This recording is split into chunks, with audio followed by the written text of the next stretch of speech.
I'm a pediatrician and pediatric gastroenterologist here at Brenner Hospital in Wake Forest Baptist Health. A lot of people know me by Dr. Joey, which I kind of answer to either. So I'm here today to talk about sort of healthy eating for a family through the holidays and even beyond.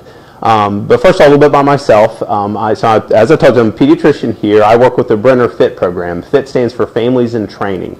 So we're a program for families and children who are really looking to change their habits to improve their lifestyle.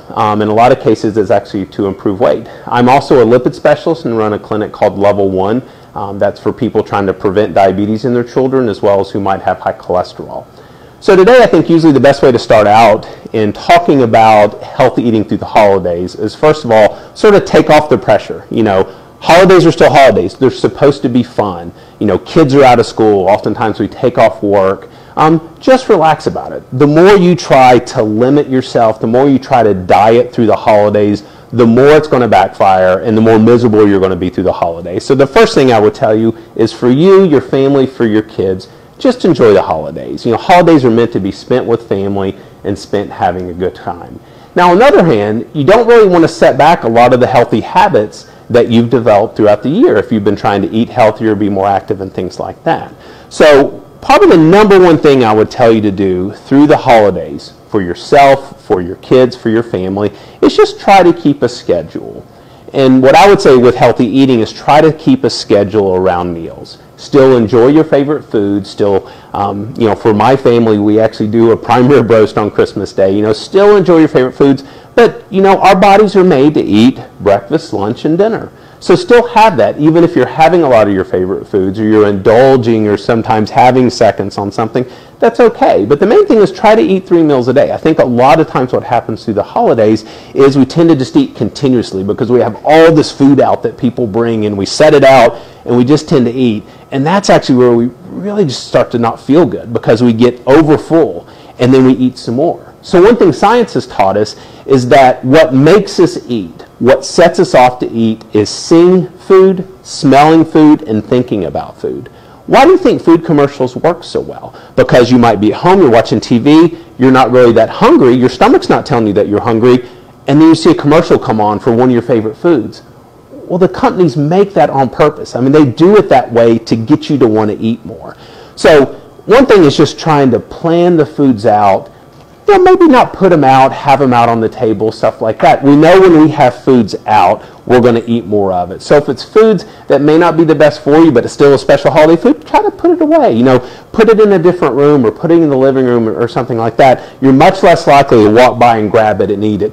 But you know what? When it comes meal time, enjoy it. Because what we know is when you sit down to eat a meal as a family, which is what we do at the holidays, you actually tend to eat a little bit less than if you were standing up like I am right now at a counter trying to eat. So sit down, enjoy your meal, eat to the point that you're full, then stop. And then don't eat again until you have the next meal. So that's probably the number one thing I'd say is enjoy your holidays, but do it on a schedule when it comes to eating and things like that. So some of the other takeaways that we talk about, I'm kind of a simple guy, so I like to say 5, 4, 3, 2, 1, 0. And there's actually a lot of research behind these things. But remember, 5, 4, 3, 2, 1, 0 is something to keep in mind when you're trying to eat healthy. So 5 is trying to eat 5 fruits and vegetables a day. So don't try to force fruits or vegetables down kids' throat, but just trying to keep in mind if I need about 5 a day. So for me personally, I try to eat a serving of fruit for breakfast. I try to eat a serving of fruit and a serving of vegetables for lunch. And then for dinner, I'm looking to have 2 to 3 servings. Serving, it's really kind of depends on the age, but serving is usually going to be something about the size of your hand or about a quarter of your plate. But trying to aim for that 5 or more servings of fruits and vegetables a day. So the 4 is actually my favorite, is 4 family meals a week. We know it's somewhere around 4 that when we sit down as a family, doesn't matter if it's dinner, breakfast, lunch, or snack, if we sit down with our families 4 more times a week to eat, we tend to eat less, we tend to eat healthier, we tend to be at a healthier weight, and the benefits even go beyond health. Kids tend to do better at school. We have lower rates of depression, you know, less likely to get in trouble. The benefits of sitting down, communicating, spending that time together as a family really goes on and on. The 3, eat 3 meals a day. You know, don't skip. Oftentimes, especially in holidays, oh, I'm going to have a big dinner. We have our turkey and pecan pie. I'm not going to eat breakfast and lunch. When we do that, you get overly hungry. So when you sit down at that meal that you eat, not only do you tend to eat more total calories during the day, but you also tend to make less healthy choices. So I know if I miss lunch, I'm so hungry by the time I'm going home for dinner, I'm literally trying to run over a deer on the highway to eat it. I mean, I get so hungry and I want to consume meat. It's all in my head. But overall, when we skip meals, when we get overly hungry, we tend to eat less healthy, and it's not good for our bodies. Our bodies are made to eat those 3 meals a day.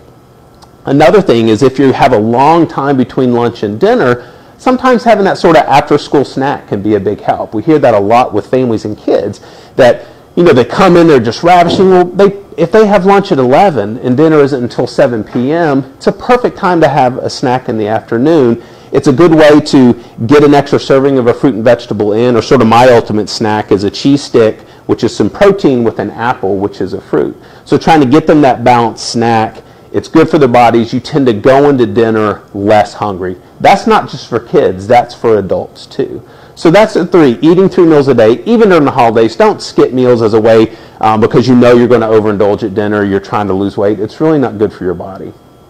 The 2 is 2 hours or less of screen time a day. That can be a trouble, especially during football season when you have a longer game. But that's sort of overall with the week. We know that somewhere over that 2 hours of doing what we call my house electronics, it begins to affect your body a little bit. You're less active. You're less likely to go actually outside and do something when it comes to kids. What they've even shown is that when you're watching TV, you're playing a video game or watching a movie, you actually tend to burn less calories than when you're not doing that. So think about kids, how fidgety kids are. But when you turn on the TV, we all know that sort of glaze that comes over them. So we even think it has other effects than by not only keeping them from being active, it might actually change how their body works a little bit. The 1 is trying to get 1 hour of physical activity a day. And notice I said physical activity. I didn't say exercise or cardiovascular strength training, anything like that. It just needs to be active. And actually, the younger the kids, the more it sort of bursts. They'll play quick sprint games and then they'll rest. It doesn't have to be an hour continuous like we oftentimes try to do as adults. And even for adults, it doesn't have to be that way. That's where having a step count comes in, or taking short walks, or having a pedometer. You're looking at that sort of general hour of physical activity a day. Oftentimes, it's just being up. We know that when people do more work that's standing up, the newest craze is sort of standing desks and things like that, it actually tends to be healthier because I'm using a lot more muscles here standing than if I'm sitting at a desk. And then the 0 is 0 sugar sweetened beverages. But there's one thing that has a really bad impact on our bodies is when we tend to drink our calories. And there's several different reasons for that. One is when we drink our calories, it doesn't tend to fill us up. And so if I drink 20 ounces of water, I might eat a 500 calorie lunch. If I drink 20 ounces of soda, which is going to give me somewhere around 150 to 200 calories, I'll still eat a 500 calorie lunch. So it's just total added calories. The second thing is, and this is a little controversial, is a lot of the sweeteners, the full calorie sweeteners or full sugar sweeteners that we use, they think actually might have a more harmful effect on our body than regular table sugar. Again, that's kind of controversial, but I think there's a lot of mounting evidence that when we drink things that have some different sweeteners, and I'm not talking about artificial sweeteners, but other sweeteners like high fructose corn syrup, it may have an effect on our body. Again, that's not proven. The main point being, when we drink our calories, it tends to be, there's nothing good about it. It's not giving us that energy that our bodies need to run. So that's 5, 4, 3, 2, 1, 0. And it's just, there's a lot more to it, but I think it's just sort of a good thing to have in the background. It's a good thing to sort of remember. So some other things I'd sort of throw in there is the idea of a balanced plate. And this comes in when you're having family meals, or really any meal, a holiday meal, a lunch, or breakfast, is really trying to aim for that balanced plate. This replaces the food guide pyramid. And it's actually much simpler, but in a lot of ways, it makes a lot more sense. So when you make your plate, think about half of your plate being fruits and vegetables. It could be, both of those are fruit, both of those could be vegetables, it could be fruit and vegetables mixed. But trying to get half that plate being fruits and vegetables. A quarter of the plate being a grain, and a quarter of the plate, or starch, and a quarter of the plate being a protein.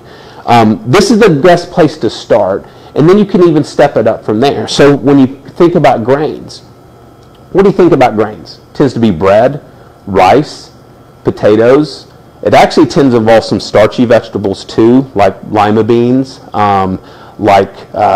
acorn squash, things like that, that we would think about normally being a vegetable, but actually sort of the way our body sees it tends to be more of a grain. So if you want to step it up, instead of white rice, think of brown rice. Instead of white bread, think of whole grain bread. When you think about potatoes, think of the state vegetable in North Carolina, the sweet potato, or acorn squash. Some of the starchy vegetables, but they're packed with a lot more vitamins and minerals and fiber, things that are really beneficial to our body. With the proteins, first is just trying to, it used to be that a half to 3/4 of our plate would be taken up by protein. Trying to limit it, to a quarter of that. And then trying to think of a leaner protein. So instead of ground beef, which tends to have a lot of saturated fat, a leaner cut of beef, or chicken, or if you really want to take that next step, chicken without the skin, stuff like that. But don't try to start there. That's sort of a long-term thing, and that doesn't mean you can never have chicken with the skin again. I love chicken with the crispy skin. We teach a lot of cooking classes here at our teaching kitchen. That's one of my favorite things to teach, is a whole roasted chicken with the crispy skin. But you know what? I'm not having that every meal, and I'm not having it every dinner. And especially over the holidays or special events, enjoy that turkey, enjoy that rib roast, things like that. And then again, the fruits and vegetables. I can tell you from my own experience with my children, oftentimes we'll serve a salad and another vegetable on there. We started serving some fruit. Really quick, easy way to get some fruit in, to get an extra serving of that fruit and vegetable in there, is just sort of offer it. I don't have to do much to prepare grapes to serve with dinner. So we'll oftentimes just put that out in the middle of the table, and I see my kids actually grabbing that. So think about the balanced plate with a breakfast, lunch, and dinner. Another thing I throw in there is thinking of that snack that I talked about, that after-school snack. If you're going long periods of time without eating, snacks usually have 2 of these. Typically, snacks will just do a protein, a spoonful of peanut butter, or we'll just do a piece of fruit or potato chips. Think about pairing them up, and that way you can actually still enjoy some of these. So we think of snack foods being crunchy, salty, or sweet. And no, snack foods are those are treats. Snack foods are supposed to fill that gap in between. So you can still have some potato chips. I still love salt and vinegar potato chips. I have those once a month, but pair it with something. When you pair it, pair it with an apple, pair it with a protein, some peanut butter, something like that. A wild one actually that I've heard that kids love is doing popcorn, but doing it with peanuts. Mix it up with peanuts. So trying to pair that, it's going to fill you up a little bit more and take that further. So we have a question that came in. Is there a good way to phase in 5, 4, 3, 2, and 0? Where do I start? That's a great question. So out of the 5, 4, 3, 2, and 0, where are we going to start? What I would recommend? Have a family meeting about it. I could sit here and lecture you all day about things that you could do to be healthy as a family, but I don't go home with you in the evenings. I don't know much about your family. You are the expert on your family. So what I would sit down and go through that with your family. Go through 5, 4, 3, 2, and 0. You can actually find that on the Brenner Children's website, brennerchildrens.org/benefit. We have a lot of information on there, and we have 5, 4, 3, 2, and 0 on there. Go through that and say as a family, 4, 5, 3, 2, 1, 0, where are we? Likely you're doing some of that really well. You might be eating dinner together 5 nights a week, or breakfast 2 mornings and dinner 4 nights. You might be doing well on that. But maybe it's that 0. Maybe it's that sugar-sweetened beverage. Maybe there's a lot of sweet tea. Maybe there's a lot of soda in the house. And don't go whole hog and say, okay, we're getting rid of all that. We're going to clear out our fridge. Someone in that family is going to be angry about that, and there's going to be a lot of arguing. Just say, where can we start? Maybe we can switch from regular soda to diet soda. Or maybe, here's what I hear a lot from families, maybe we'll buy 1 2-liter a week, and that has to last us the whole week. Something that we do in my family is, when we eat out, usually on Sundays, I'll let my kids get whatever they want to drink when we go in the restaurant. If you prohibit stuff too much, and this is kids and adults, if you prohibit or restrict too much, you want it that much more. Anything that becomes a forbidden fruit can really backfire sometimes. So don't go whole hog in making all those changes. If you're cutting out sugar-sweetened beverages, still let them have that. At church, we know they serve sweet tea on Wednesday night. Let them get that then, or like we do in my house. Once a week when we eat out, you can order whatever you want to drink. And it lets kids know there's nothing magical about this and that they can live without it. It doesn't become that forbidden fruit. So that's some other sort of tips with that. Some other things I would sort of throw out there to think about, talking about how our environment around us sort of causes us to want to eat when we see food, smell food, or think about food. So sometimes we might need to change our environment a little bit. So I talked about, maybe not having the food out, having it put away. We know when we open up a refrigerator, the fruits and vegetables tend to be hidden in the drawers. We know that if we put the fruit and vegetables up where we see them, we're much more likely to grab that as a snack. So thinking about the ways that our environment tends to influence that. One thing that I notice with kids is that I'm hungry. Oh, okay, let me get you something to eat. I can tell you almost every night in our house, about 5:30, 6 o'clock when we're cooking dinner, my 10-year-old comes in and says, I'm hungry. Well, you know what? We're going to eat in about an hour. I think he's going to be able to wait. Well, what happens is they're seeing food, they're smelling it. It is making them feel hungry, even though their body might not be telling them that they're hungry. And so recognizing that if you eat on a schedule, if you do as best as you can in our busy lives to eat breakfast, lunch, after-school snack, and dinner, you know your kid's getting what they need. You know you're feeding them. You know they're not wasting away. Their blood sugar is not going to drop and pass out because you know that they had a snack or you know that they ate lunch or something like that. But when we don't have a good schedule with eating, that's where sometimes right before dinner your kid is starving and they're hungry and they're really hungry, and so you're giving them something, and guess what?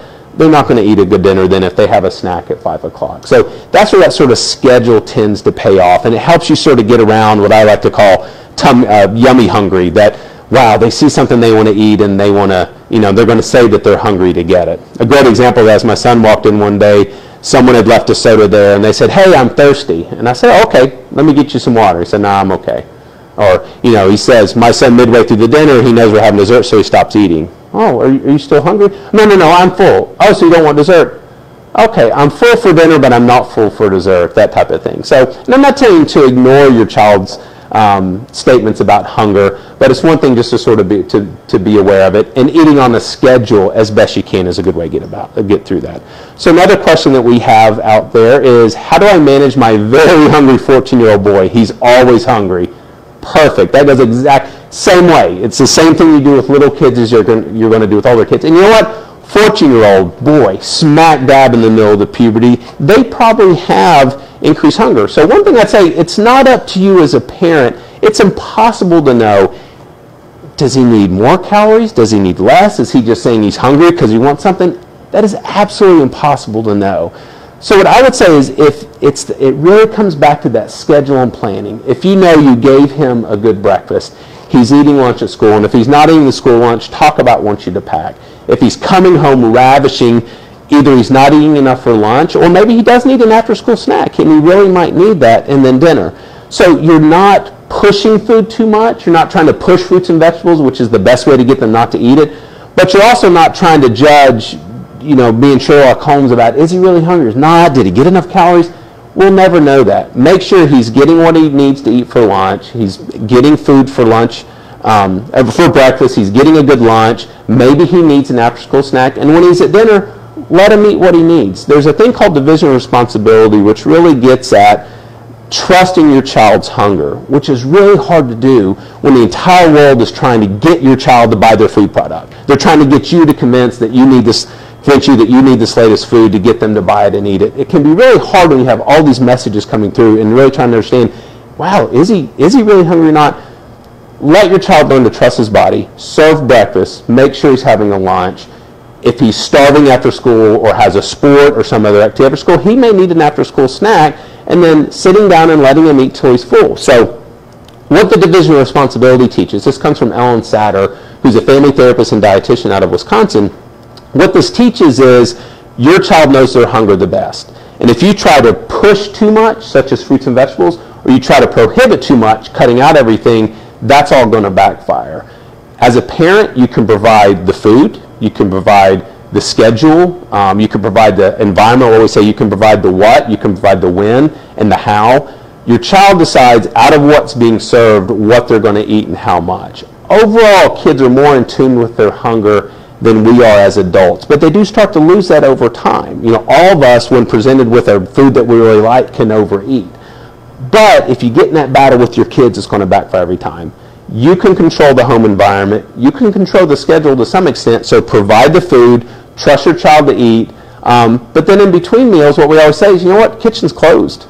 Because if we snack all day, especially foods that are crunchy, salty, or sweet, they're going to fill up on foods that aren't going to be very good for their body, or not going to fill them up long term, and next thing you know, they're snacking again. I know these are kind of complicated concepts, but what I'd answer for that 14-year-old boy, making sure that they're eating 3 meals a day. They may need that after-school snack. And remember, with the snacks, don't let them be just one thing. Try to get the snacks to be 2 things. Try to pair a protein with their grain, or a protein with their fruit or a vegetable, something like that, so they're getting things that their bodies needs that's going to fill them up until they have that next meal. Okay. Some other questions out there that we're hearing about. If my child's a picky eater, what do I do if my child's a picky eater and I don't think they're getting enough of a certain food? That is a tough one, and we hear that absolutely constantly. What I was talking about with that division of responsibility is the more you try to push a food on them, the less their kids are going to do it. And so that happens oftentimes, especially kids. Some kids are more protein eaters at certain points in their life. Some are going to be more fruits and vegetables. My 14-year-old eats a lot of protein. My 10-year-old always seems to want fruit. And the more I try to push something else, the more they're going to fight back to that. Kids want autonomy. Kids want to be in charge of what's going in their mouth. And if that gets to be a battle, it's going to get worse and worse.